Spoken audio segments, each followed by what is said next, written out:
जय राम जय जय राम। श्री राम जय जय राम। श्री राम जय जय राम।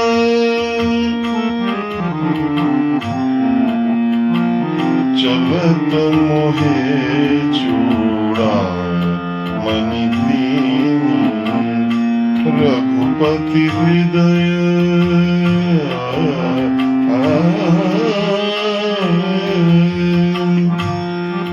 लाई सोई दीनी। रघुपति हृदय लाई सोई दीनी।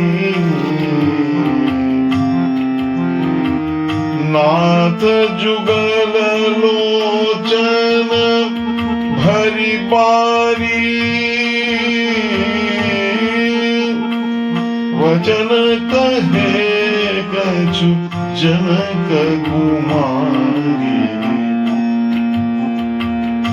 वचन कहे कछु जनक कुमारी।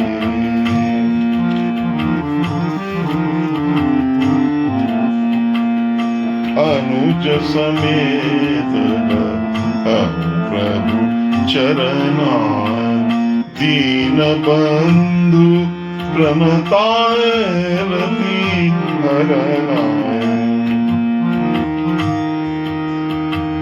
मन क्रम वचन चरण अनुरागी, मन क्रम वचन चरण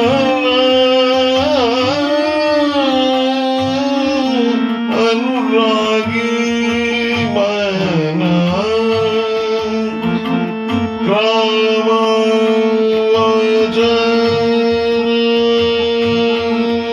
चरण अनुरागी। मन क्रम वचन चरण अनुरागी। केहि अपराध नाथ हो त्यागी, अवगुण एक मोह मैं माना। बिछुरत प्राण न कीन बयाना।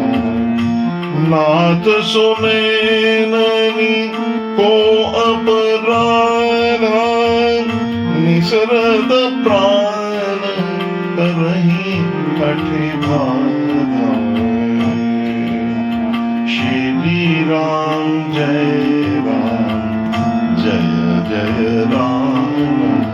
चलत मोहे चूड़ा मणि दीनी।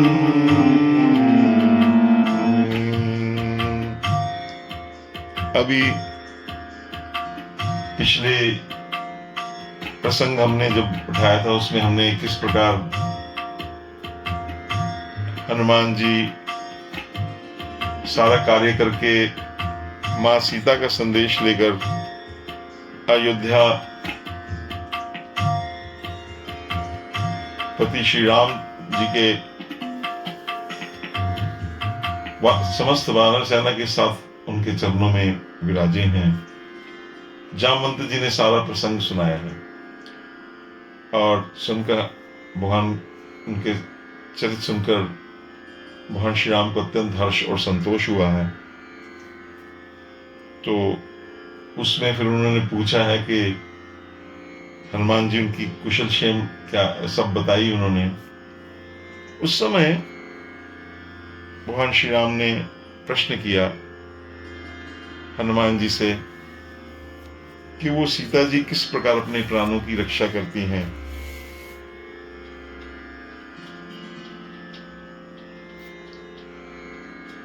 हनुमान जी ने कहा, हे सीतानाथ,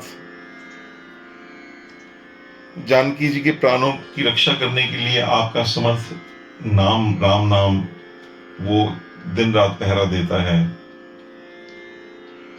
आपका मंगलमय ध्यान उसका कपाट है। नेत्र अपने चरणों में लगाई रहती हैं। तो आप ही बताएं कि प्राण कैसे जाएंगे। ये 30वां दोहा नाम, ये पिछली बार हमने इसका प्रसंग की व्याख्या की थी। नाम पाहरू दिवस निसी, ध्यान तुम्हार कपाट, लोचन निज पद जंत्रित, जाहि प्राण के बाट। तो ये जो श्री माता जी अपने चरणों की रेखाओं का देखकर आपके चरणों की रेखाओं का ध्यान करती हैं कि जो श्री राम के दाहिने पैर में चिन्ह है, वही चिन्ह, समस्त चिन्ह सीता जी के बाएं पैर में है, उसका ध्यान करती हैं। तो प्राण कैसे जाएं? जीवती हैं कहिवे को दयानिधि, मोर वियोग मरो कस नाहि, प्राण बसे पद रेखन मोह, प्राण बसे पद रेखन मोह, यम ढूंढत है पर पावत नाही। तो उस समय उन्होंने कहा चलो तुम हो। अब प्रसंग हनुमान जी ने जब देखा कि श्री राम जी प्रश्न कर रहे हैं, तो उससे थोड़ा उन्होंने बदल दिया कि ये राम जी में ये सीता जी ने ये चूड़ामणि दी है, तो ये इस चूड़ामणि को देखकर श्री राम जी ने चलत मोहे चूड़ामणि दीनी, रघुपति हृदय लाई सोई लीनी। उन्होंने हृदय को लगा लिया। अब उस मां भगवती के चिन्ह को जैसे हृदय लगाया, तो हनुमान जी बोल रहे हैं कि नाथ जुगल लोचन भरी बारी, वचन कहे कछु जनक कुमारी। कि वो कहना तो उन्होंने बहुत कुछ था, पर कुछ थोड़े से वचन कह पाई। अनुज समेत गहऊं प्रभु चरनाय, सीता जी ने कहा कि छोटे भाई समेत प्रभु का चरण पकड़ लेना।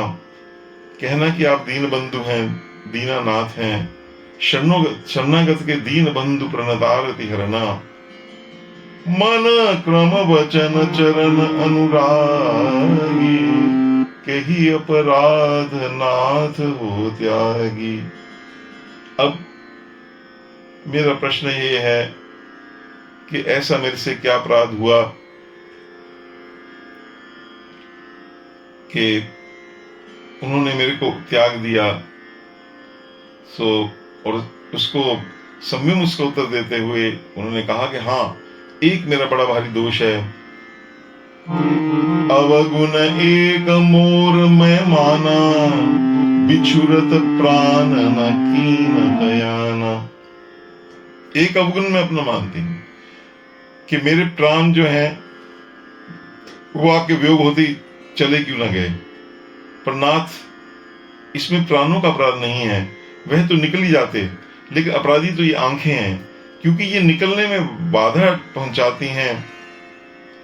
और क्योंकि नेत्र जो हैं वो आपके चरण चिन्हों में गड़े हुए हैं, तो वो प्राण किस प्रकार जावें।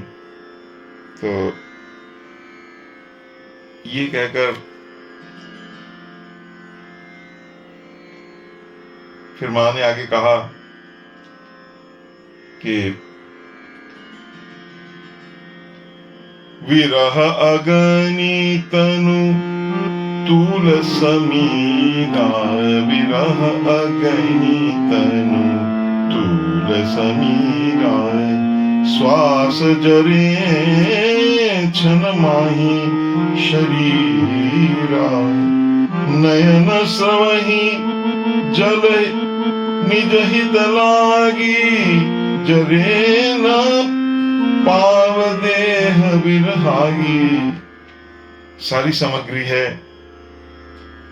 विरह की अग्नि है, शरीर रुई है, श्वास पवन है, इसी से तो अग्नि लगकर शरीर भस्म हो सकता है। किंतु आप जो नेत्र हैं, निसी दिन बरसत नयन हमारे, सदा रहत पावक पावस ऋतु इनमें। तो ये नयन जो है अपने हित के लिए कि आपके दोबारा दर्शन हो, इसीलिए ये जो है जल बहराते हैं, इसीलिए जो देह है ये विरह की आग से जल नहीं रही है। ऐसा सीता जी ने उस समय संदेश दिया है। और ये संदेश जैसे जैसे श्री राम सुनते गए, उनके नेत्र आंसुओं से सम्मुच्छलित हो गए। और उस समय हनुमान जी ने जब देखा कि राम जी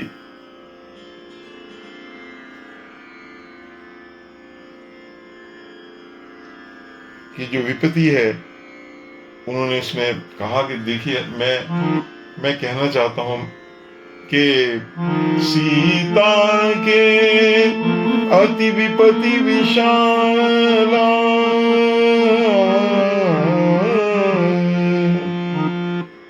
कि देखिए सबसे बड़ी विपत्ति तो यह है कि आपसे जो उनका विरह हुआ है, बिन ही कहे क्या कहूं, मुख से उच्चारण करना ही ना भला, अनवचनीय है। क्योंकि हनुमान जी वो नहीं कहना चाहते कि किस प्रकार रावण ने जो सीता जी से कहा, किस प्रकार वो डांट डपट किया, मारने को दौड़ा, कि अगर ये कहते तो सारे ब्रह्मांड में पता नहीं क्या प्रलय अग्नि आ जाती, राम जी कितने क्रोध में आ जाते। तो लीलावश ये नहीं कहा।